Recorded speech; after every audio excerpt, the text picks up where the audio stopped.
Hi everyone, it's me again, and Disheveled Squish Gang is present.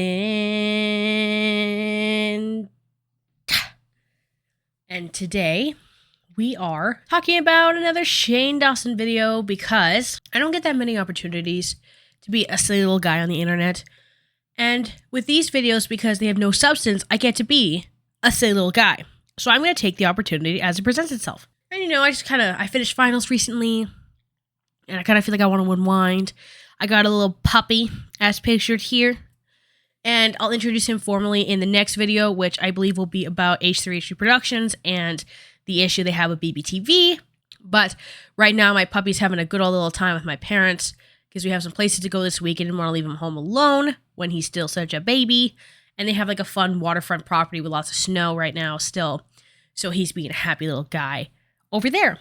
Before we get into the video, links, sources, ways to support the channel, links to socials, including my link to Every Jewels, which you can use code Mika as well. That now goes to 50% when there's no sales, and my code for Gerard Cosmetics, which is Squish Gang, or there's a link for that as well, to shop sales. That code depends on if you're getting certain sale products or not. It's about 30% otherwise, I believe. So, if I'm wrong, don't quote me on that because I have to check again. Also, thank you to my patrons and members. You guys are big old besties, and I adore you very much. Love, love, love, love. The gang. Is that how you do it? Yay! So, only two parts of today's video, because I'm going to try to make this quick. Part one, going through the video, and part two, kind of the stagnant state of Shane Dawson's career. So, let's get right into it. Part one.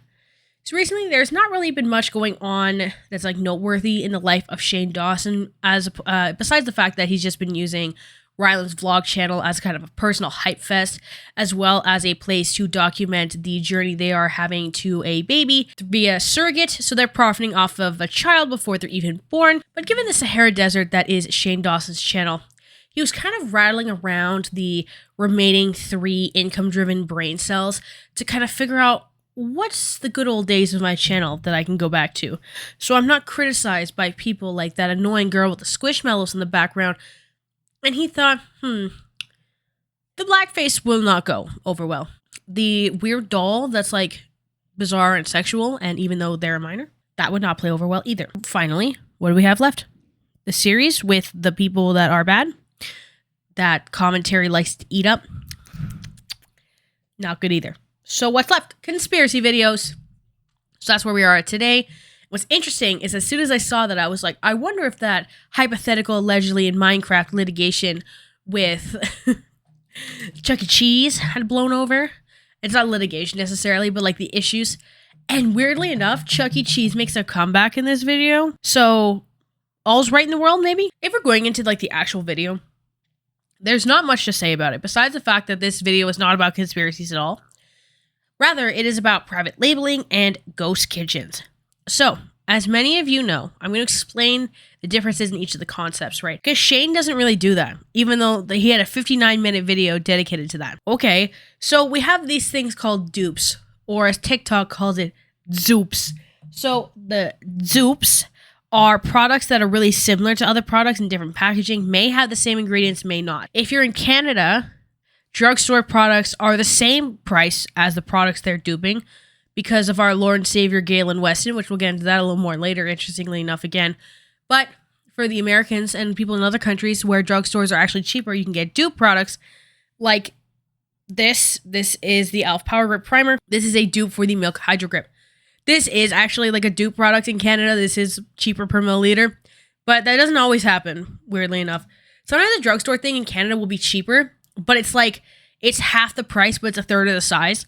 So when you actually, like, you have to do, everyone in Canada buys makeup has a math degree, because you got to figure out, like, the milliliters per, like, dollar, and then, like, what the product, like, turns into. Anyways, so Zoop, and then we have Makeup by Mario Zoop, which is, like, the, this is the About Face one. It's, like, that clicky thingy, like, the lip treatment-y type things. Lip butters, I think. Yeah, this, you know, P. Louise, Eye Base, Zoop. Moral of the story is there's lots of those, right? Then you have closer to like private labeling type things. So this is a Sephora gloss. It is the Outrageous Plumping Gloss. You've seen this in the description of many of my videos. This has like a quarter of it left, and my third one of these. I like these a lot, and they are made in the same factory as the Dior Plumping Gloss. They are comprised of essentially the same ingredients as the Dior Plumping Gloss. So same manufacturer and mostly the same base of ingredients. Difference is this is plastic, you know, not the nicest looking packaging, and it has a bit of a different applicator. But then you have straight up private labeling, and that's what Shane Dawson is calling a conspiracy. Take a shot every time I say I'm from Canada because it comes up all the time. But Canada is actually famous for this really weird, ominous private labeling brand created by the owner of Loblaws, who owns all of our lives. And the reason why I say that is because hypothetically, allegedly in Minecraft, in my personal opinion, there's this guy named Galen Weston who owns a majority of the grocery stores in Canada, who thus like inflates the price of things beyond like any reasonable amount. And he has the private label company No Name and President's Choice, hypothetically, allegedly. Now, I'm obviously not sure if they 100% manufacture their products, but it's giving the same vibe as what Shane Dawson describes as like the Trader Joe's brand and things like that. Thing with No Name, which is interesting enough, is that it's known as like weird and ominous because there's just yellow packaging with the words of exactly what it says. There's essentially zero brand design. So I have a couple of No Name spices. I have basil leaves. So you see how it's just yellow and there's like nothing on it. So that's obviously it's written in French underneath because Canada, you have to have both. I'm in Quebec actually, so it would sometimes this will be switched or this will be bigger. So that's one. See, I have spices like I'm white, but I'm not like that kind of white. And then we got our big old black pepper, right? So you see how it says club size Format Club, and then like the ingredients, which you won't be able to see, just says black pepper on the back. But yeah, there's like no brand design at all. It's just yellow. And then, so like I said, sometimes they add that little like fun white explosion looking thing. Sometimes they don't even do that. And here's another one. Ugh. My boyfriend bought canned salmon for some reason. This is what it looks like. These are just the private label products that Canada has, hypothetically, allegedly in Minecraft. I'm saying this because I have not confirmed if No Name is private label, but in all sake, like, in how everything works is exactly the same. Okay, is what I'm trying to get to. Point is, the video begins with comparing animal crackers from Trader Joe's, which Shane Dawson calls like an exclusive brand with like prestige or something. There's some. Here, take one. Okay. Yeah, feel free.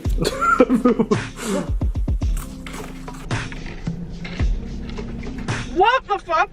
Holy shit. Yeah, they so good. Yeah. No. Why am I so scared? What if I told you that those organic Trader Joe cookies are literally the exact same thing as these? What do you mean? Like, they're almost the same, or? No, they are the same. I think you should not call Trader Joe's that because I feel like it's a pretty basic grocery store. Maybe like that one that sells the Darman smoothie. I don't even remember what it's called, but like that place is expensive. But he compares the Trader Joe's pistachios and another brand of pistachios. He compares like Cinnamon Toast Crunch with the Aldi one. I thought Aldi was in the UK. I didn't realize it was actually an American chain. Oops. Pop-Tarts, ketchup, Doritos, stuff like that. So all he's doing is he's finding like the ones that are supposedly manufactured in the same place and then just being like, oh my god, they taste the same. The weird thing is, I thought Shane was poor. So would you not have known about like the off-brand cereal? I just feel like Shane Dawson's head would have blown off his body if he had to interact with the TikTok Zoop community. Because like with makeup dupes being like so constant and prominent and often wrong, I can't imagine like what conspiracies he'd think would come out of that if he thinks that having No Name, because in Canada, so if you meet a Canadian in the wilds, sometimes when something is off-brand, they'll call it No Name. Like, oh, we'll get the No Name Cheerios.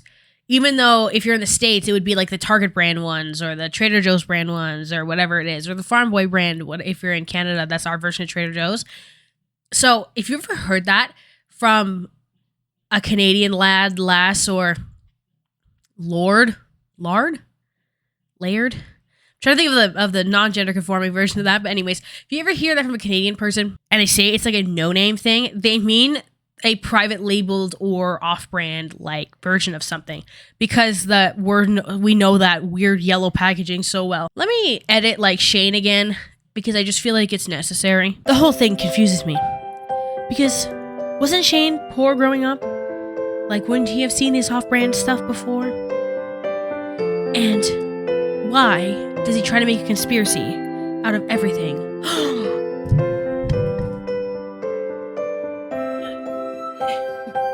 Okay, I just wanted to do that. Anyways, then I also watched Jarvis Johnson be a certified hater-ass bitch. Me too, by the way. Welcome to the club, Jarvis. And I thought he had skipped over in his video, which I'll link down in the description, of course. I thought in his video he skipped over a majority of the conspiracies. I was very wrong. It's just there's so much filler content of like other people's videos that in reality there's like 20 minutes of actual conspiracy related Shane content in a 59-minute video. Obviously that math is not necessarily like 100% true. But I'm saying is like Jarvis Johnson's 27-minute long video, which is a lot of his own talking too and stuff, had a majority of the actual conspiracies in them. Like he didn't bring up the Pop-Tarts, I think. Like that's really it. So that was very interesting. So towards the end of the video, they go to a motel, which Shane Dawson tries to do what he always does and put a weird spooky twist on it. But in reality, he just wanted them to stay somewhere where they're close enough to Postmates Red Robin, because they wanted to see if Red Robin was a major ghost kitchen. Now, in Canada, we have those as well. I've seen them from Mr. Beast Burger and from the DJ Khaled, so I think it's called Another Wing. So usually, like, if you look up on Google Maps a restaurant that you see on Uber Eats and you can't find it near you, it's because it's a ghost kitchen. It's only for delivery. Like there's no actual existing place to go. I also knew that already. And then Eddie Burback just made a really good video on it, which Jarvis Johnson referenced as well. I'll also link that down in the description if you want.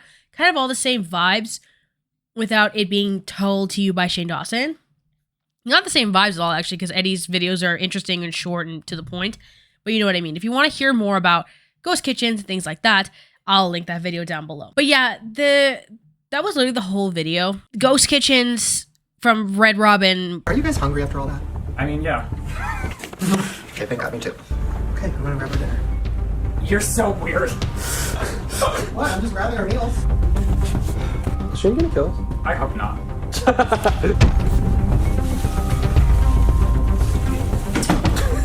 So, Chris, this is yours from Red Robin? From Red Robin. Hey, thank you. And Rylan, this is yours from Chicken Skins. Okay. And then this is mine from Fresh Set, because I'm healthy. Okay. Can I open? Yeah, let's dig in. Why am I scared? Okay, there's Chris's.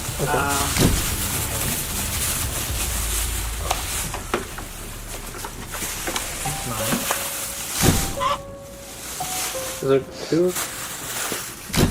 Wait. Which one, Chris?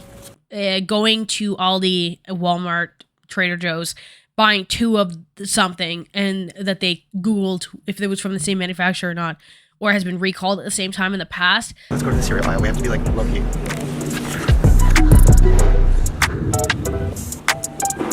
Look at the fucking cookies. Chips Ahoy. And then right next door, Benson's. chocolate chip cookies. Whoa! And then going, it tastes the same. To tell you. Oh, we're in luck. Okay, don't tell me which is which. That's the Pop-Tart, but let me taste the other one. That's the Pop-Tart.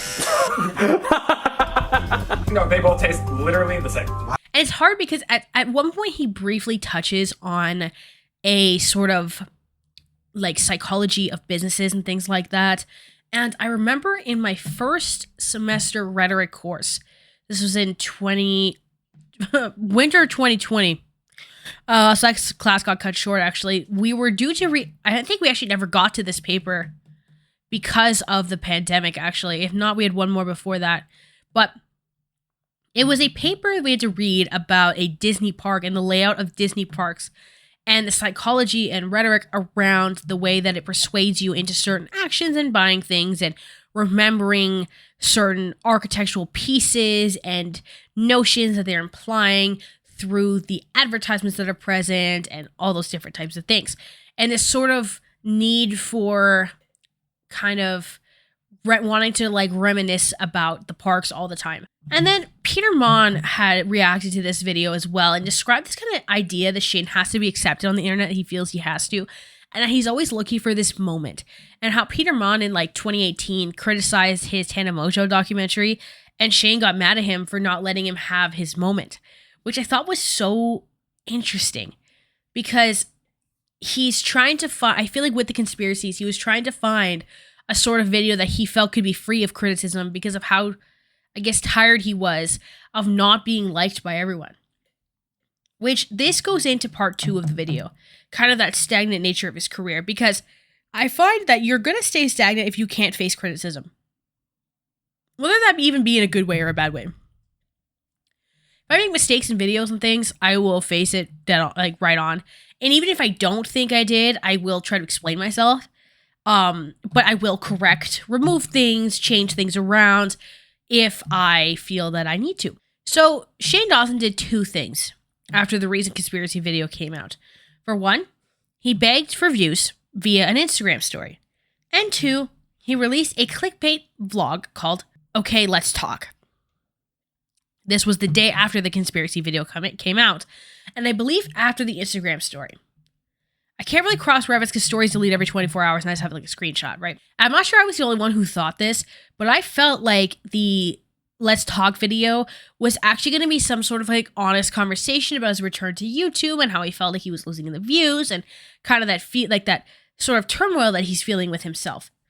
I was wrong and disappointed once again because it appears that the video was some sort of kind of half-assed behind the scenes of the conspiracy video was somehow even quote-unquote dumber conspiracies, again also in quotes, than the ones in the video, which, so he just talked about, I think the only one he actually really did was he got 2 types of like Girl Scout cookies. Oh my god. He got 2 types of Girl Scout cookies, as in one from Aldi and one from like actual Girl Scouts, made a bunch of jokes about Girl Scouts being bitches and then kept retracting things and just being overall incredibly insufferable the whole time. It was such a bad watch. Like, it was just him trying to like be funny and trying to be likable in like a way that like makes you uncomfortable, I feel like. 35, I have 12 kids on the way. I don't want to talk about it. I do want to talk about it. I have 12 kids on the way. That sounds, I mean, I have 12 kids cooking. Or no, not, I have 12 potential kids that I could cook. That's worse. I got a bunch of eggs and they are all expensive. No, I have a bunch of eggs with Rylan, with our sperms. And we have kids coming, maybe, hopefully. And it was weird to have a behind the scenes video for the conspiracy video that was already so bloated with kind of vlog style content. Like, this video is just mostly him being insufferable and blabbing to himself. It almost feels as if it was a video made for Ryland to know that when Shane's home alone, he's not always in their room drinking diet sodas by himself, and rather, like, actually does things once in a while. But even in thinking that, later in the video, Ryland's like, oh my god, I can't believe you left the house by yourself, and I can't believe you drove by yourself. As if it's, like, something that he, like, literally never does, which I kind of wonder if that was shade. Because if you watch the podcast, which I've seen like one episode because of Nick DeRamio, which, by the way, I did a video with Nick DeRamio. I'll link that down below. Talking about Ryland's vlog channel, Subtle Flex and Clickbait Low Key. All that's down below, as I mentioned. But it was just extreme clickbait, where he talks about some life updates that you can see kind of on Ryland's vlog channel anyways. And as I mentioned, I watched one of those actual update videos with Nick DeRamio on his channel, and that was the video. Like, I even made sure to go to like the very, very end because I was wondering if there'd be like some sort of conversation. The still that he has as a thumbnail is either a freeze frame from the very beginning or something that he posed, because there's not even like any framed like that, I don't think. So let's look at the Instagram story. It reads as such.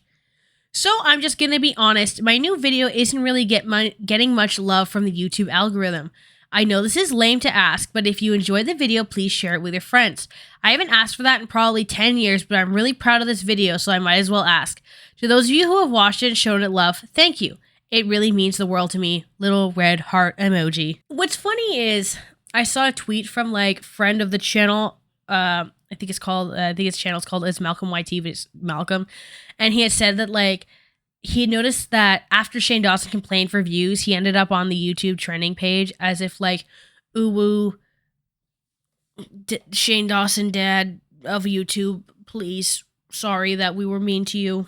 It's just like begging for views, trying to go back to his glory days, clickbaiting. It's just somebody who is exhausted all avenues of their content, like obviously knowing that like rent's due. That's how it feels. Or I guess for him, it's his mortgage on like one of like, what, 2 or 3 of his houses at this point. It is what it is, I guess. But that's kind of everything in the life of Shane. So to conclude, not much has changed in his character, in his life, in Ryland's life. It's just putting essentially the same content in a bunch of different places. Like the podcast, the Shane 2 channel, and now the Shane channel apparently, and the Ryland Vlogs channel. It's just all like the same things. Like I said, like literally like if that video was a Ryland Vlogs video, like I wouldn't have been surprised except for like the constant weird dramatic music. That's like the only difference. So links, sources, and ways to support the channel, including any links to like jewelry and makeup and yada yada, all down below. Thank you again to my channel members and patrons. And I'm happy to see all of you again. And I hope you have an amazing day wherever you are. And I'll see you when I see you. Bye. This is me before I take my 20 milligrams of Lexapro. This is me after taking my 20 milligrams of Lexapro.